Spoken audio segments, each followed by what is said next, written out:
আমার অনেক প্রবাসী ভাইয়েরা ইদানিং দেখি অনেকেই জানতে চাইতেছে ব্যাংক থেকে নাকি টাকা দিচ্ছে না। 1 লক্ষ টাকার চেক নিয়ে গেলে বা 1 লক্ষ টাকা যদি ব্যাংকের অ্যাকাউন্টে থাকে, ওনারা নাকি 20,000 বা 30,000 টাকা দিচ্ছে, বা অনেকে 20-30 হাজার টাকাও আনতে পারতেছে না। কেন?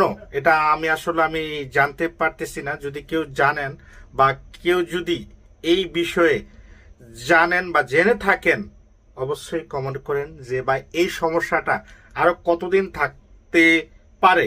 কারণ এখন বর্তমানে বাংলাদেশের রেমিটেন্সের খুবই প্রয়োজন। যদি বাংলাদেশি ব্যাংকের মাধ্যমে যদি টাকা পাঠাই, যদি সে টাকা যদি উঠিয়ে না আনতে পারি, তাহলে কি লাভ হবে বলেন? যদি কেউ জানেন, কেউ যদি আমার ফ্রেন্ড লিস্টে কেউ যদি ব্যাংকে কর্মরত থাকেন বা চাকরি করেন ব্যাংকে, তাহলে কমেন্ট করেন দয়া করে। অনেক প্রবাসী ভাইয়েরা জানতে চায়।